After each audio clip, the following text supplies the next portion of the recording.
La verdad es que es un contrasentido en este momento que en un país que se supone y que nos han hecho acusaciones a fe de cámara de estar proponiendo un paro, nosotros estamos proponiendo que se trabaje.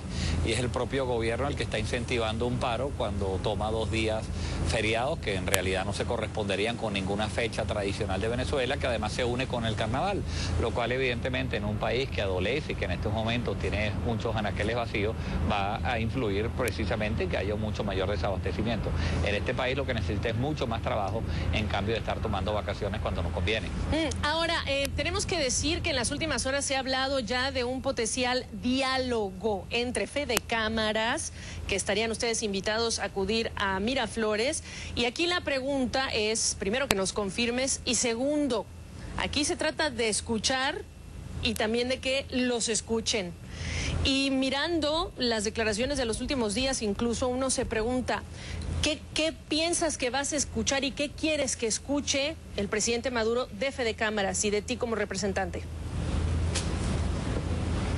Sí, ciertamente nos convocaron el día de mañana a la conferencia de paz, que así se llama el título a lo cual nos están invitando. Conferencia, uno entiende que vas a oír a alguien escuchar, o sea, no es un diálogo en sí mismo. Una conferencia es que vas a escuchar a alguien diciendo algunos conceptos, pero de todas maneras nosotros que hemos estado en todo el tiempo abiertos al diálogo, cada vez que nos inviten vamos a asistir. Así que mañana vamos con las expectativas de que por lo menos reine la paz en el país. La verdad es que, Gabriela, en este momento nos preocupa mucho más que las leyes de ilícitos cambiarios, nos preocupa la buena marcha de nuestro país y todas las iniciativas que promueve el gobierno y que promueva cualquier ministerio afecto al gobierno tiene que ser atendida por los empresarios. Así que vamos a asistir mañana con las expectativas y con las dudas y con la incertidumbre que siempre se asiste en este tipo de reuniones, porque el diálogo en sí mismo no es el objetivo. El diálogo tiene que ser un medio para alcanzar algo y ojalá que empiece a ocurrir mañana una serie de reuniones que le den mucho más viabilidad a un diálogo que puede comenzar mañana si el presidente lo quiere. Bueno, fíjate que tenemos un montón de preguntas de mucha gente que quiere hacértelas directamente, así que vamos a tratar de ser concisos los dos en esto. Quiero poner un poco, dices, no hay diálogo, y quiero poner las declaraciones del presidente Maduro de principios del mes de febrero, pero que si uno los escucha en cadena al presidente Maduro, son declaraciones de este lunes y de principios de febrero. Vamos a ponerlo.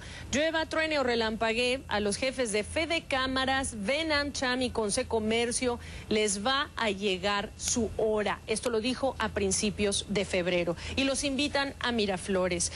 ¿Cómo reciben ustedes este mensaje cuando tú escuchas al presidente y además vas a ir a Miraflores y no llevas mensaje porque dices que no hay diálogo? Sí, uno quiere entender que los intereses del país en este momento se imponen sobre las diferencias evidentes económicas que tenemos con el gobierno y los dos estamos haciendo el esfuerzo de conciliación que el país merece. Este es un momento donde el país está con un clima de violencia terrible y los dos estamos haciendo un alto en las diferencias políticas y por supuesto económicas que tenemos para sentarnos en una mesa, sobre todo para resolver los graves problemas que tiene nuestro país en materia de violencia y en materia de que vuelva la paz a Venezuela. Pero si dices que el tema de la paz es prioritario, con lo cual supongo que todo el mundo estará de acuerdo, ¿qué me dices del tema también prioritario de desabastecimiento, Jorge? Y no llevar un mensaje o no poder ser escuchados en este momento. Sí, bueno, yo creo que los matrimonios comienzan agarrándose la mano, así que qué bueno que nos inviten a Miraflores, el hecho de que ya empecemos a conversar, pudiéramos mañana establecer una mesa de diálogo.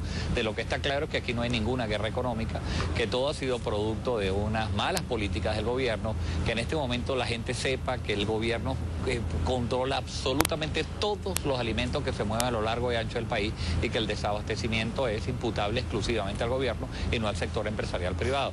Entonces, eliminar ese concepto de guerra económica, eliminar ese lenguaje de insultos hacia el sector empresarial, yo creo que sería una buena manifestación y una primera señal de reconciliación y de tolerancia para un gobierno que se debe reunir con sus empresarios. Pero tú entiendes, imagino, o dime cómo lo reciben ustedes en el discurso del presidente Maduro cuando él denuncia ese golpe de Estado en marcha en Venezuela y hace referencia al golpe también de Estado como parte de su discurso del 11 de abril de 2002 para recordar esa huelga general que convocó Fedecámaras junto con la Iglesia, la CTV, el golpe de Estado que llevó al poder por 3 días a quien fuera entonces presidente de Fedecámaras, Pedro Carmona Estanga. Tú lo escuchas todavía, inclusive el día lunes, por ejemplo, hablando de este tema. Y entonces, ¿cómo lo reciben ustedes? Bueno, lo recibimos con quien está buscando una excusa de sucesos que ya pasaron hace varios años. Las instituciones, Gabriela, la hacen sus personas. Las fedecámaras que tenemos hoy en día es una fedecámara diferente al pasado. Nosotros hemos reconocido errores que se cometieron. Fedecámaras no es una institución para ejercer el poder político, es una institución para influenciar el poder político. Y ningún gobierno va a sustituir a Fedecámaras y Fedecámaras tampoco quiere sustituir a ningún gobierno. Si nos empezamos a reencontrar y a reconocer que los errores pasados, empecemos a pasar la página cuanto antes, vamos a resolver muchísimos los problemas económicos que este país ciertamente tiene. Si no, vamos a seguir con una diferencia irreconciliable, echándonos la culpa los unos a los otros y el país y el pueblo pagando por esa animadversión que todavía existe por errores del pasado. En esa, con la mayor brevedad que puedas, Jorge, el presidente los ha criticado por estar en contra de esa ley de precios justos que fija las ganancias en 30% como tope, penas de 14 años para acaparadores. ¿Ya interpusieron el recurso legal contra esa ley que planeaban o el diálogo comienza por no interponerlo, en opinión de ustedes? Yo creo que ojalá sería una buena señal por parte del gobierno retirar esa ley, creo que no lo van a hacer.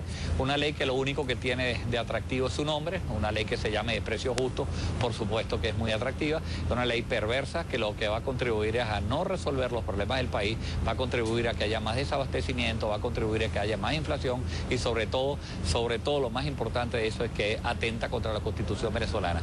No hemos todavía introducido la ley, la demanda de nulidad, la estamos preparando con nuestros abogados, creo que las próximas 2 semanas usted tendrá noticias al respecto. Bueno, vamos rápidamente. No sabes cuántas preguntas recibimos en Facebook, en Twitter, en @GFrías, y voy a poner algunas y te voy a pedir brevedad en la respuesta. Una de ellas, por ejemplo, es de Dayana Carrillo. Me dice, ¿existe la posibilidad de un llamado a paro de actividades dentro del gremio empresarial? Te pregunta Jorge.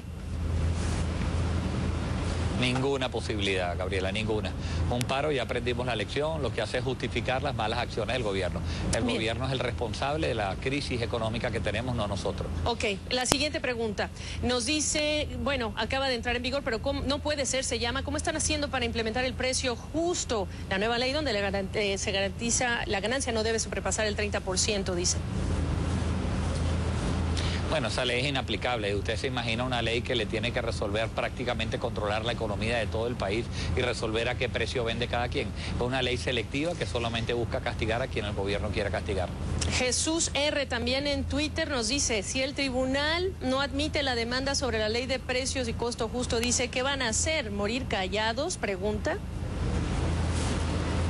Yo creo que esa ley, repito, va a ser inaplicable y mientras pase el tiempo el gobierno se dará cuenta de que no resuelve ningún solo problema y la misma ley va a caer por sí misma como muchas otras leyes que este gobierno ha tratado de producir sin la consulta debida de la población venezolana.